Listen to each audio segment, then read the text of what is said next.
بسم اللہ الرحمن الرحیم۔ السلام علیکم ناظرین، آپ دیکھ رہے ہیں نیوز ٹوڈے اور میں ہوں افتخار۔ ناظرین، Peshawar F C headquarter پہ حملہ ہوا ہے، خودکش حملہ ہوا ہے، جس میں 3 اہلکار موقع پر ہی شہید ہو چکے ہیں۔ اس کے بارے میں ڈیٹیلز کیا ہے آپ کے سامنے رکھیں گے۔ سہیل آفریدی نے خطاب کیا ہے، جنازے میں بھی شرکت کی ہے، زخمی جو ہوئے ہیں ان سے بھی جا کر ملاقات کی ہے۔ ایک نعیم اختر لودھی نے ایک فارمولہ دیا ہے، اس وقت جو ڈیڈ لاک ہے سیاست کے اندر، اس کو کس طرح سے حل کیا جا سکتا ہے، اس پر بھی بات کریں گے۔ سب سے اہم ترین چیز ہے 28ویں آئینی ترمیم کے اندر کیا سامنے آنے والا ہے، اس پر بات کریں گے۔ خوفناک چیز ہے۔ لیکن سب سے پہلے بات کرتے ہیں ایف سی ہیڈ کوارٹر پر جو حملہ ہوا ہے، اس کی ویڈیوز بھی سامنے آ گئی ہیں۔ ایک ویڈیو بہت ہی بھیانک ہے، خوفناک ہے۔ وہاں پر اہلکار گیٹ کے اوپر کھڑے ہوئے ہیں۔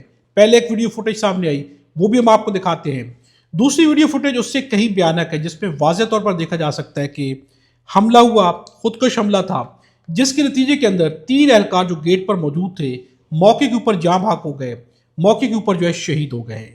2 افراد کو گیٹ سے اندر داخل ہوتے ہوئے دیکھا جا سکتا ہے، جو کہ دہشت گرد ہے، جنہوں نے حملہ کیا اور بعد میں ان کو بھی ہلاک کر دیا گیا ہے۔ ناظرین، حملے کی ڈیٹیلز کیا ہیں؟ فیڈرل کانسٹیبلری ایف سی خودکش حملہ کی ابتدائی رپورٹ تیار کر لی گئی ہے۔ پولیس رپورٹ کے مطابق ایک خودکش حملہ آور پیدل چلتا ہوا سنہری مسجد روڈ کی جانب سے ایف سی ہیڈ کوارٹر کے مرکزی گیٹ کے سامنے پہنچا۔ خودکش حملہ آور نے چادر اوڑھ رکھی تھی، جس نے مرکزی گیٹ کے ناکے پر خود کو دھماکے سے اڑا دیا۔ مرکزی گیٹ پر ہونے والے خودکش دھماکے کے نتیجے میں 3 اہلکار موقع پر ہی شہید ہو گئے۔ دھماکے کے فوری بعد شلوار قمیض پہنے 2 حملہ آور سائیڈ گیٹ سے ایف سی ہیڈ کوارٹر میں داخل ہوئے، جن کو ویڈیو کے اندر دیکھا بھی جا سکتا ہے۔ دونوں خودکش حملہ آوروں کے پاس رائفلز اور ہینڈ گرینیڈ تھے۔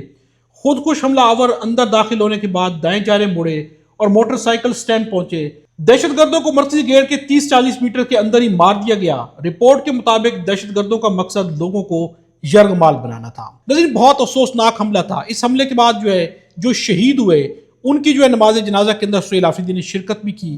اس کے بعد جو زخمی تھے ان کی عیادت کے لیے بھی ہاسپٹل پہنچے، وہاں پر ان کی عیادت کی گئی۔ لیکن دہشت گردی پاکستان کے لیے ہمیشہ ایک بہت بڑا مسئلہ رہی ہے۔ اب دوبارہ سے پاکستان دہشت گردی کی لپیٹ کے اندر ہے۔ کہیں پر اندرونی سطح کے اوپر دہشت گردی ہو رہی ہے، کہیں سے بیرونی سطح کے اوپر دہشت گردی ہو رہی ہے۔ یقیناً ایف سی کے ہیڈ کوارٹر کے اوپر حملہ کرنا یہ ریاست کے اوپر حملہ ہے، ایک بڑا حملہ ہے، ایک افسوسناک حملہ ہے، اور یہ اصل دہشت گردی ہے جو کہ ہو رہی ہے۔ یہ دہشت گردی پاکستان میں نہیں ہونی چاہیے۔ لیکن اس دہشت گردی کے پیچھے بہت سارے عناصر ہیں، ایک پوری پاکستان کی تاریخ ہے جس کی وجہ سے یہ دہشت گردی پاکستان کے اندر ایک ناسور رہی ہے اور آج بھی ایک ناسور کے طور پہ پاکستان کے اندر موجود ہے، اور یہ ناسور کبھی بھی ختم نہیں ہو سکا۔ اس کی بہت ساری وجوہات بھی ہیں۔ لیکن سہیل آفریدی کے کچھ بیانات بھی آپ کے سامنے رکھتا ہوں۔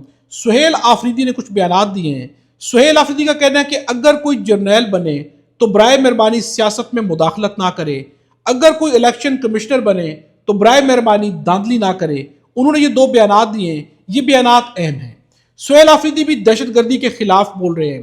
ان کا کہنا ہے کہ دہشت گردی کا ناسور بڑھتا جا رہا ہے اور اس کے پیچھے نفرت سب سے بنیادی عنصر ہے۔ اب دیکھیں، ایف سی کے گیٹ کے اوپر حملہ کیا گیا، اس کے پیچھے کیا ہو سکتا ہے؟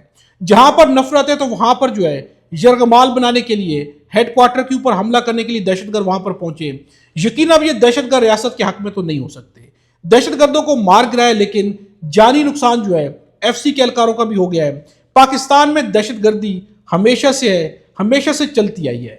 دہشت گردی کا مکمل طور پر خاتمہ آج تک نہیں کیا جا سکا، جبکہ دعوے بہت بڑے بڑے ہیں، ہر حکومت نے دعوے کیے، لیکن آج بھی دہشت گردی موجود ہے۔ لیکن پاکستان کے اندر سب سے جو بڑا مسئلہ ہے، جہاں پر دہشت گردی ایک مسئلہ ہے، تو اس کے پیچھے اصل مسئلہ ہے کہ پاکستان کی سیاست میں ایک بونچال ہے، پاکستان کی سیاست میں ٹھہراؤ نہیں ہے۔ کوئی ایک ایسی حکومت نہیں ہے جو کہ عوامی مینڈیٹ سے آئی ہو، جمہوریت کی بنیاد کے اوپر آئی ہو، اور کوئی بھی ایسی حکومت نہیں کہ جس کے پاس مکمل اختیارات رہے ہوں، جس نے اپنی مرضی سے فیصلے کیے ہوں۔ اس لیے بھی پاکستان کے اندر دہشت گردی کا خاتمہ آج تک نہیں ہو سکا اور پاکستان میں یہ مسائل بڑھتے جا رہے ہیں۔ ناظرین، نعیم خالد لودھی جو سیکرٹری دفاع بھی رہے ہیں، انہوں نے سیاسی ڈیڈ لاک کی سلوشن کے لیے کچھ آپشنز دیے ہیں۔ انہوں نے 3 آپشن پر بات کی ہے۔ ان کی جو پہلی آپشن، اس میں کچھ پوائنٹس ہیں۔ پہلی آپشن کے اندر جو پوائنٹس ہیں وہ یہ ہیں: قومی اتحاد کی حکومت بنائی جائے، سچ اور مفاہمت کا عمل مستند ضمانتوں کے ساتھ تاکہ باہمی خدشات دور ہوں، سیاسی سرگرمیوں پر عارضی طور پر پابندی لگا دی جائے، تمام سیاسی قیدیوں کی رہائی ہو جائے، منصفانہ اور شفاف انتخابات کرائے جائیں، سیاسی اختیار کو اس کے اصل مقام پر منتقل کرنا، یعنی کہ جو سیاسی اختیارات ہیں وہ سیاستدانوں کے حوالے کر دی جائے، نئی پارلیمنٹ تمام اصلاحات اور متنازع آئینی ترامیم کا جائزہ لے، تمام ادارے اپنی آئینی حدود کے اندر رہ کر کام کریں۔ یہ پہلی آپشن ہے جو کہ بہترین آپشن ہے۔ دوسرا آپشن کیا ہے؟ دوسرے آپشن میں بھی مختلف جو سجیشن ہے ان کی۔ ایک اور ترمیم کے ذریعے صدر کے دفتر کو مضبوط بنانا، مضبوط اور ذمہ دار مقامی حکومتیں قائم کرنا، انتظامی اور حکومتی یونٹس کے ہجوم کو معقول بنانا، بنیادی اور ضروری اصلاحات کا نفاذ، نائل اور بدعنوان عناصر سے نجات حاصل کرنا، بغیر کسی معذرت خانہ رویے کے ملک کو واضح اور مضبوط انداز میں چلانا، اور بدترین آپشن انہوں نے آخر میں کہا کہ جو سب سے بدترین آپشن ہے وہ آپشن یہ کہ موجودہ نظام کو جاری رکھنا۔ یہ صرف مزید نقصان پہنچائے گا، اتحاد، سلامتی اور معیشت کو اللہ نہ کرے اس کے مزید سنگین نتائج بھی نکل سکتے ہیں۔ تو ان کا کہنا ہے کہ جو موجودہ نظام چل رہا ہے، یہ موجودہ نظام جو ہے اس ریاست کے لیے نقصان دہ ہے۔ انہوں نے آپشن پیش کیا، لیکن یہ آپشن کب سے سامنے ہے، لیکن آپشن کے اوپر جو ہے عمل نہیں کیا جاتا۔ یہی سب سے بڑا مسئلہ ہے کہ یہ آپشن جو ہے بہت سارے لوگوں کے مفادات کے راستے میں رکاوٹ بن کے کھڑی ہو جاتی ہے، اس لیے ان آپشن کو ہونے کے باوجود بھی ان پر عمل نہیں کیا جاتا۔ اور ناظرین، یہی وجہ ہے کہ پاکستان میں آج تک جو ہے سیاسی طور پر استحکام نہیں آ سکا۔ سیاسی طور پر پاکستان جو ہے 78 سال کے بعد بھی مضبوط نہیں ہو سکا۔ آج بھی کوئی ایک بھی جمہوری حکومت قائم نہیں ہو سکی، کوئی ایسی حکومت آج تک قائم نہیں ہو سکی جو کہ عوامی مینڈیٹ سے آئی ہو، جس کے پاس اختیارات ہوں، اور یہی پاکستان کا سب سے بڑا مسئلہ ہے۔ اور ناظرین، اب جو 28ویں آئینی ترمیم لائی جا رہی ہے اس کے بارے میں زاہد فاروق ملک کا لکھنا ہے، اور بہت ہی خوفناک جو انکشافات انہوں نے کیے ہیں۔ ان کا کہنا ہے کہ مجوزہ 8ویں ترمیم کے اندر کیا ہے؟ صوبے ختم، صوبائیت کا کارڈ ختم، صوبائی اسمبلیاں بھی ختم۔ کہا جا رہا ہے کہ 28ویں ترمیم کے ذریعے صوبے ختم، جبکہ 12 نئے انتظامی یونٹس کے قیام کی تیاریاں ہو رہی ہیں، جس میں کہا جا رہا ہے کہ اس سے سالانہ اربوں روپے کی بچت بھی ہوگی۔ تمام ڈویژن سے وفاقی اسٹیٹس کا قیام عمل میں آئے گا، ہر ڈویژن کی ایک اسٹیٹ عمل میں لائی جائے گی، لفظ صوبائیت کا تصور ختم ہو جائے گا۔ 38 فیڈرل اسٹیٹس کے گورنر لوکل گورنمنٹ کے نظام سے اسٹیٹس کو چلائیں گے۔ فیڈرل گورنر صدر مملکت کو جواب دہ ہوں گے۔ اب سمجھ آ گئی ہوگی کہ صدر مملکت کو تاحیات، امیونٹی اور پھر صدر کون بن رہا ہے۔ ہر اسٹیٹ گورنر اپنے متعلقہ اضلاع کی پولیس ڈی سی کا سربراہ ہوگا۔ ہر تحصیل سے ایک ممبر قومی اسمبلی کا انتخاب کیا جائے گا۔ ہر ضلع سے ایک سینیٹر کا انتخاب عمل میں لایا جائے گا۔ صوبائی اسمبلی، وزراء، مشیران اسمبلی، سیکریٹریٹ کے اخراجات ختم ہو جائیں گے۔ تمام اسٹیٹس کو فیڈرل گورنمنٹ سے براہ راست سالانہ فنڈز منتقل ہوں گے۔ پاکستان کو اس طرح سالانہ سینکڑوں ارب کی بچت کے ساتھ ساتھ عوام کو بہتر سہولیات میسر آ سکے گی۔ ناظرین، یہ ایک مجوزہ 8ویں آئینی ترمیم ہے۔ اب اس کو اگر آپ سامنے رکھ کر دیکھیں تو اس وقت کیا کیا جا رہا ہے؟ ناظرین، صدر کو تاحیات امیونٹی دے دی گئی ہے، وہ جو انہیں استثنا دے دیا گیا ہے کہ وہ ہر چیز سے بالا تر ہیں۔ اب آگے صدارت کس کے پاس جا سکتی ہے؟ بہت ساری آپشن ہیں، آپ تھوڑا سا بھی غور کریں تو آپ کے سامنے حقیقت آ جائے گی کہ آگے صدارت کس کے پاس جا سکتی ہے۔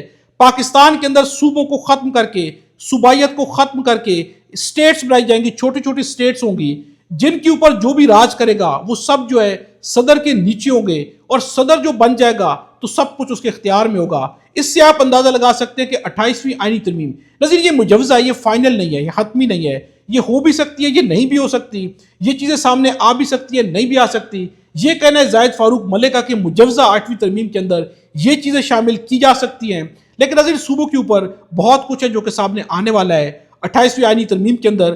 18ویں آئینی ترمیم کے اوپر بھی بہت ساری جو ہے بحث چل رہی ہے کہ اسے ختم کیا جائے گا یا اس میں رد و بدل کیا جائے گا۔ یقیناً اس کے اندر جو ہے تبدیلیاں لائی جائیں گی، بہت بڑی بڑی تبدیلیاں ہوں گی، جو کہ کیا ریاست کے مفاد میں جائیں گی یا ذاتی مفادات کے لیے کی جائیں گی۔ تو یقیناً اس وقت جو کچھ بھی کیا جا رہا ہے اس میں ذاتی مفادات جو ہے سب سے پہلے رکھے جاتے ہیں۔ ریاست کے مفادات کسی بھی آئینی ترمیم کا نہ تو پہلا پوائنٹ ہوتے ہیں اور نہ ہی آخری پوائنٹ ہوتے ہیں۔ لیکن اس ویڈیو کے بارے میں کمنٹس پہ اپنی رائے کا اظہار ضرور کیجیے گا۔ خدا ہم سب کو اور ہمارے وطن پاکستان کو اپنی زبان میں رکھے۔